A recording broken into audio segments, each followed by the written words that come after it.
I am the faculty advisor of the Belmont Enactus team. Enactus now exists within 600 college campuses in the United States and 1,700 around the world in 39 countries. We just came back from the Enactus World Cup in Washington, D.C., where we competed against the best teams from 39 countries. And because of our students' willingness to create social entrepreneurial businesses that lead to social change, we were ranked by the Fortune 500 companies that support Enactus as the best team in the world. I'm a senior at Belmont University. I'm a major in social entrepreneurship, that being working with any business that exists because of a social mission. Springback started with one of our business advisory board members coming to us who had just actually bought and sold a mattress company. And he gave us the idea of mattress recycling as a potential social enterprise.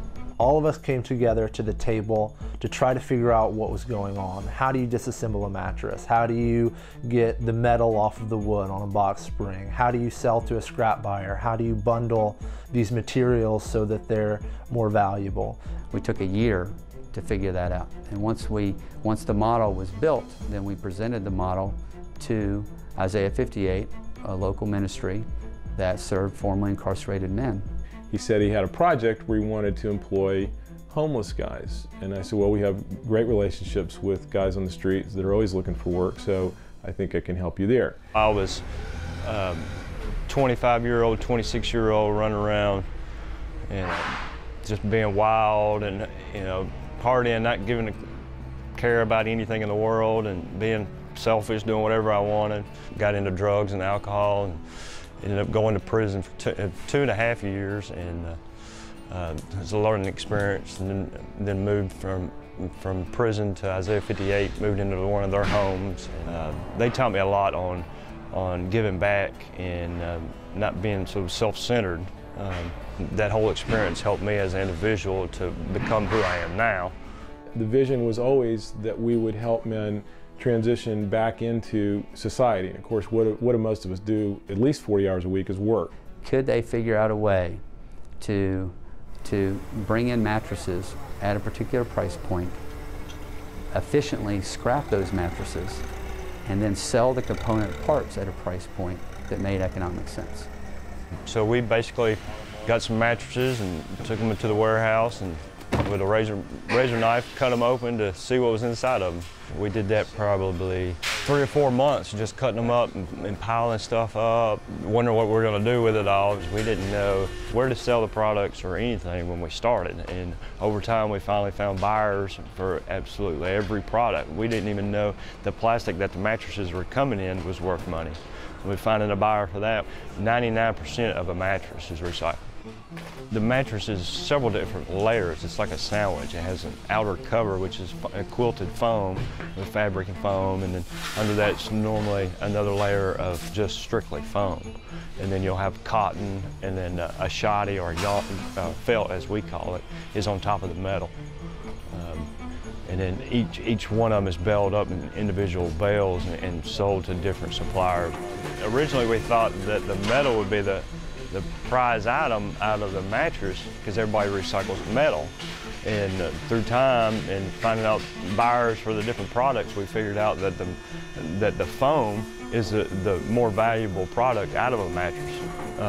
They're repurposed by grinding it up and put it in carpet padding. These bales right here are about 800 pounds and about $130 a bale. One of the things that we learned when we started doing this was on the box springs that the metal connected to the wood.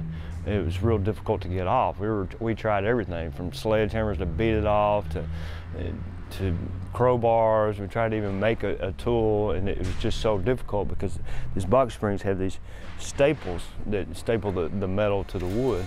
And we finally come up with a method of building a blade and put it on the front of the forklift, and then we put this plate on the ground, and we just sit the box spring on the ground and just scrape the metal off of it. So it was taking us 20 minutes to get it. Now it takes us, 30, 45 seconds.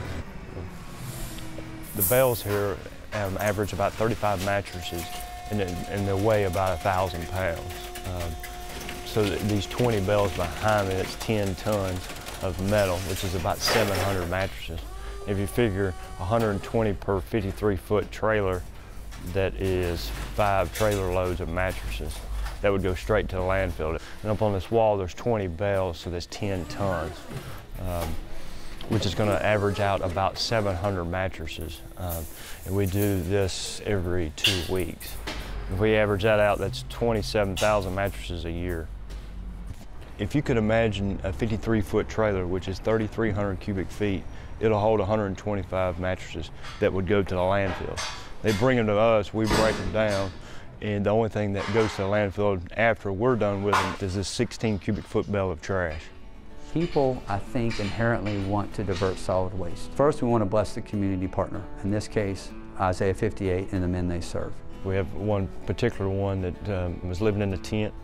Eventually come to work for us and moved out of the tent into a hotel, and then currently has his own apartment. Second, we want to create an opportunity for the student so the student can grow personally, professionally, spiritually through this experience. I've learned more than any class at Belmont has taught me, because I've been out in the community engaging with people, working with people, and building an actual business. At the same time, they're working on different markets in different cities around the country to duplicate it. Without the leadership of Bill and without Brian King and the men who have committed to disassembling the mattresses, I don't think we would have ever been able to take this model and actually employ it. You know, Springbeck has 2 elements, breaking down mattresses and building up lives. We hope it sustains for years and years to come, and that's our goal. You know, Springbeck is good for the environment, good for society.